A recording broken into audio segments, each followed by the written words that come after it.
Hey everybody, it's Mike. Welcome back to the Z Motorsports shop and channel. Tonight we are doing a power steering gearbox R&R replacement on a 2006 Chevy 3/4 ton Duramax. It's been leaking quite a bit. Guy brought it to me and it is needing replacement. So before we get started, I'm just going to go ahead and pull the driver's side front tire off and pull the inner panel, the inner fender, and that'll allow you access to the steering column connecting bolts as well as the lines. Now in some of these you actually have to remove that intercooler line coming off the intercooler. The last one I've done, I was able to just kind of push it out of the way and get down in there and reach it. It kind of depends on how tight the fittings are. The last one, one of them was pretty tight, the other one wasn't too bad. So I was able to get it without having to pull that line. If you have to, it's not the end of the world. It just adds a little bit of time to the job. So I'm going to go ahead and do that. Let me also preface by saying, once you get that steering column disconnected from the gearbox, do not spin or turn that steering column.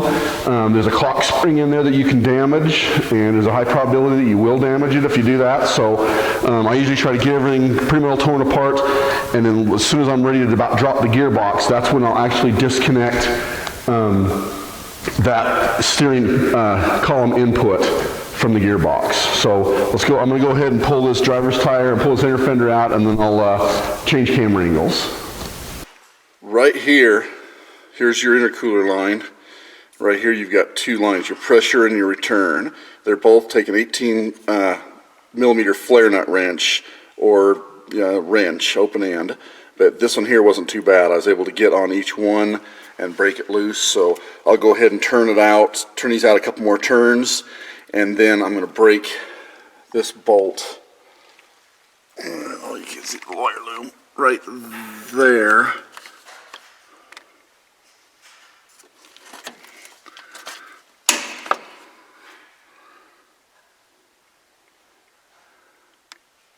This one right here for the steering column. I'll break that loose and get it all ready to come apart, and then I'll raise this vehicle up and I'll go down underneath and pull this steering off the gearbox. Okay, so I mark it. You can see where I've got a white line there and there. Once you get this one pushed up out of the way, I like to push that upper column up out of the way, and this intermediate shaft. Now there's a bolt down here right where it goes onto the gearbox. It makes it easier to disconnect that one. This is kind of hard to see down in here. It's down here on the knuckle. Anyway, once you get this upper one out of the way, push the steering column up, then undo the lower one down here on the gearbox, then pull that intermediate shaft out of the way. But I also like to mark it as well, just for reference. Okay, there's a plastic skid underneath here. Once you get this, there's four bolts you remove. Drop that down. There's your gearbox you're after. You've got a nut right here holding your pitman arm to the box. I've generally found it's easier to get those undone. Sometimes on the vehicle, I'll pop them loose and then pull the gearbox off with the pitman arm still attached to it. But on the back side where it hooks to the drag link, it's a 21 millimeter nut.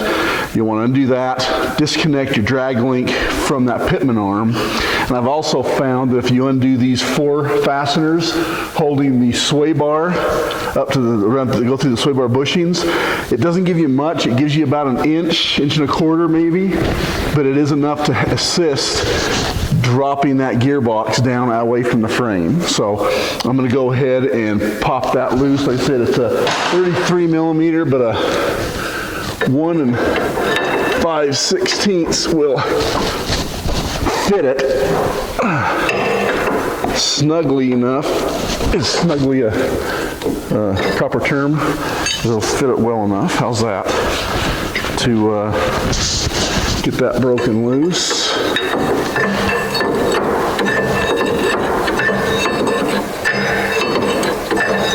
Now, some vehicles like mine has the Cognito kit on it. It adds a little more time to the equation because you have to unbolt that Cognito steering kit that holds that drag link from flopping to and fro. So that's all got to come off before. This truck does not have that, so I've broke that nut loose. I'm going to go ahead and turn this now and pop that drag link loose.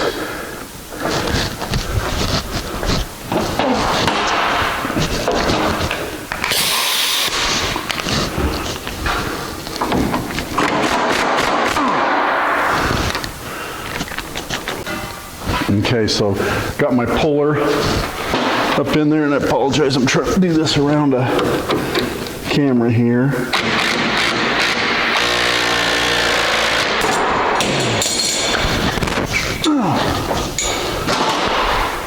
That one actually popped it right loose. Usually I got to put a little bit of pressure on it and smack the end of the puller here with a hammer a time or two to get it to pop loose, but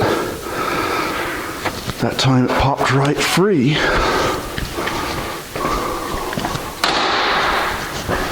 Alright, so that's popped loose. So I'm going to go ahead and straighten things back out. Everything lines up.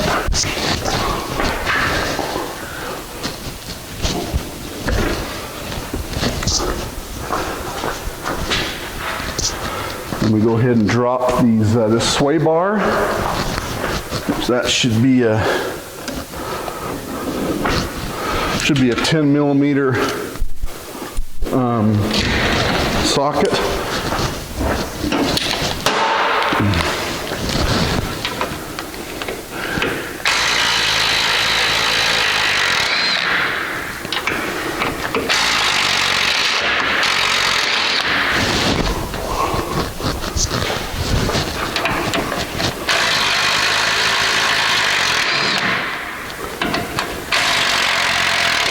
Like I say, it doesn't give you a lot, but believe it or not, that extra little 1.25 there does help. So now that that's loose, I'm going to lower the vehicle back down, undo those two fittings, and then you have 3 bolts right here. I believe these are quite large. These are like a 14 millimeter bolt. So I think there's a 21 millimeter socket. Yes, 21 millimeter socket is what they require. So I'm going to go ahead and change the camera angle again. So here's your back 2 fitting. Here's your 2 fittings. And once you get them broken loose, go ahead and spin those out of there. Again, they're the 18 millimeter, and they're just at the right distance in from the frame that it's tricky to get your hands on them. Sometimes 2 fingers and work the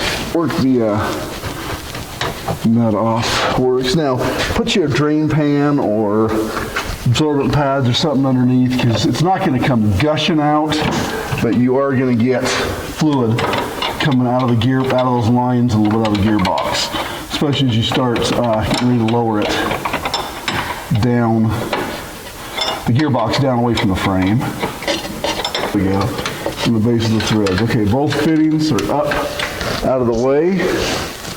All right, so now that I got that done, I'm going to go ahead and zip the bolts out the other side.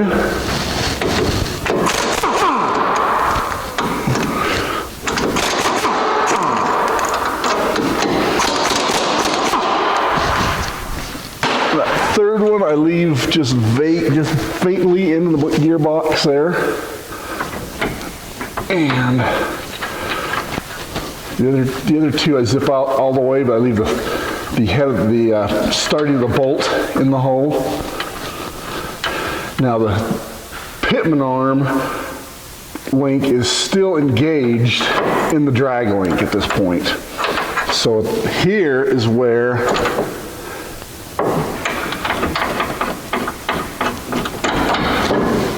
you actually have to kind of rotate the gearbox, pick it up and rotate it up and out.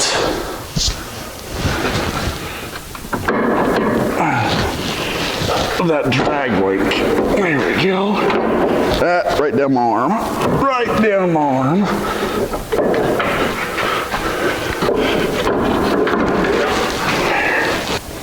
Okay, now there's two different style of gearboxes that GM, and I shouldn't say two different style, two different gearboxes that GM uses in these this vintage of truck.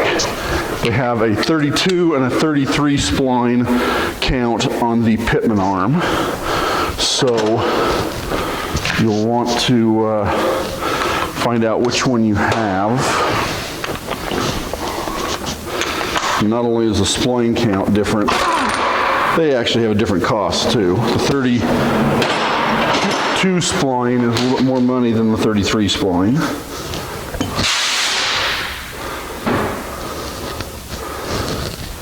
So, let's see which one this is.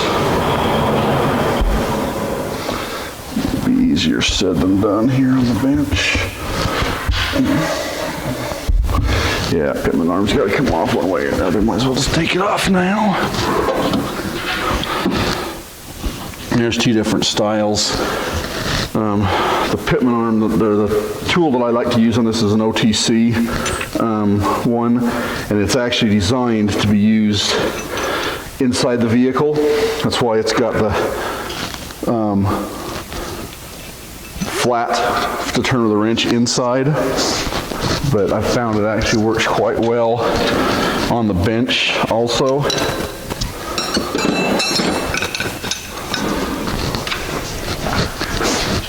So, go ahead and install that.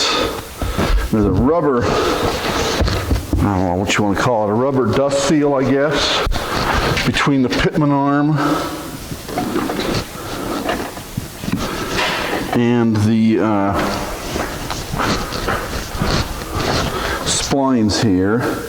So get kind of down underneath it, push that up, try not to damage it, of course. And you see all the oil. Well, maybe it is, maybe it isn't showing up on camera. There's a lot of oil that's just come squirting out of there.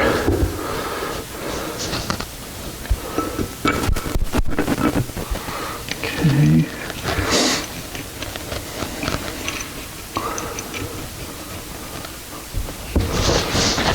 Okay, 15/16 wrench.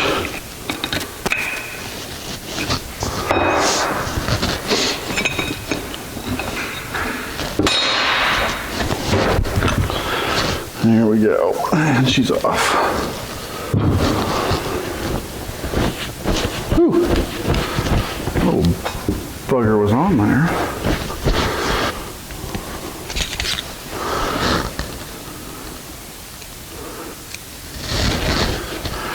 .33 spline.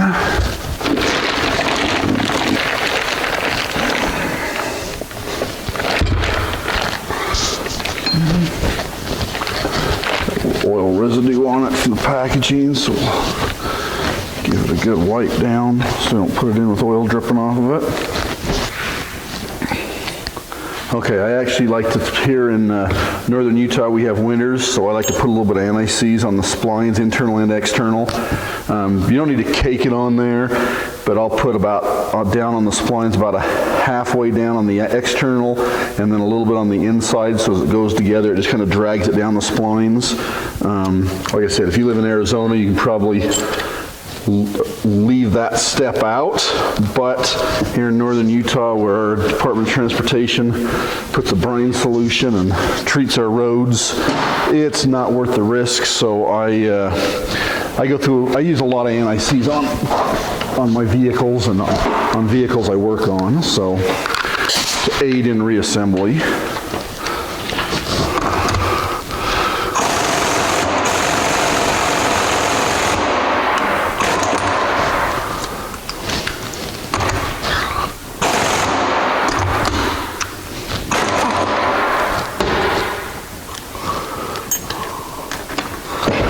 Okay, pulled that down in. You can barely see some anti-seize down in there, and then I'll put a little bit of red Loctite on the actual threads. It's got a lock nut on it anyway, but I like to put just a little bit of red Loctite. It is a steering component, so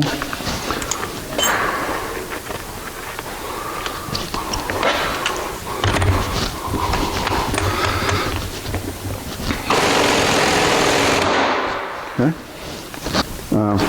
I got to clean up all the 3 bolts going in, but what I also do is I'll put 1 bolt in so that I can pivot the gearbox on the frame, and that helps getting those 2 lines connected, because sometimes you just need a little bit more of an angle on the dangle that those lines started, or at least started as easily. So like I said, I'll put 1 bolt in and just start it.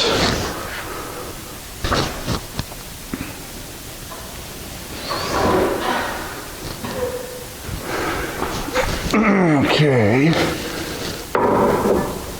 squeeze this up in here.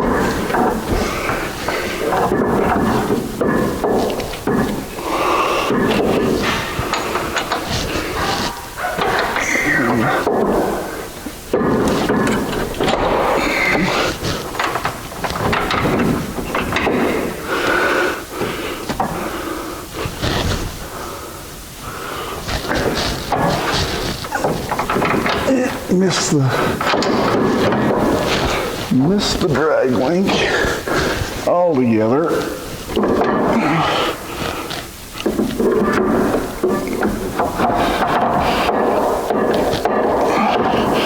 Okay, there's drag link in place.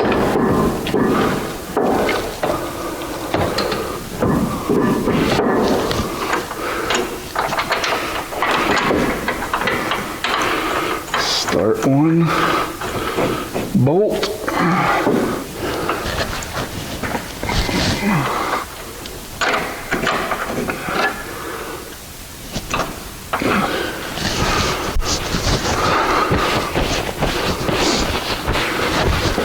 Tighten that in.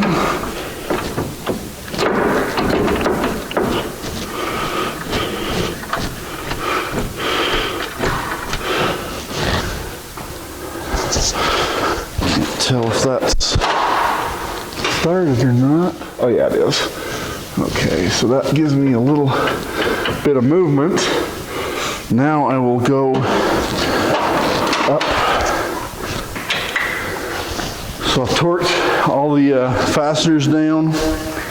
While I had the vehicle lowered down, I went ahead and tightening those fittings. I went ahead and put the intermediate shaft in. I put a little bit of NICs on each end of that and slid those together. I just put a little bit of NICs on these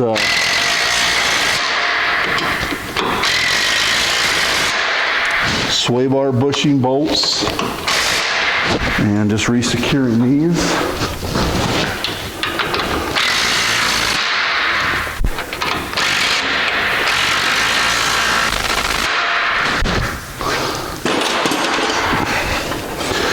So that is, see, the gearbox is in, that's torqued in place. Just got to put my shield underneath it and put the fender one underneath back in and bleed it. Put fluid in it, bleed it, and we're done. So I don't waste you, I won't bore you with putting the inner fender and the tire and everything back on. All right, that concludes the steering gearbox change on a 2006 3/4 ton Chevy Duramax. So I think these are pretty much all the same, 97 all the way up into the 07 Classic is this body style, and they're not much different than the earlier ones. To be honest with you, they're not that much different than the later ones also. So anyway, hope you found that informative, and thanks for watching.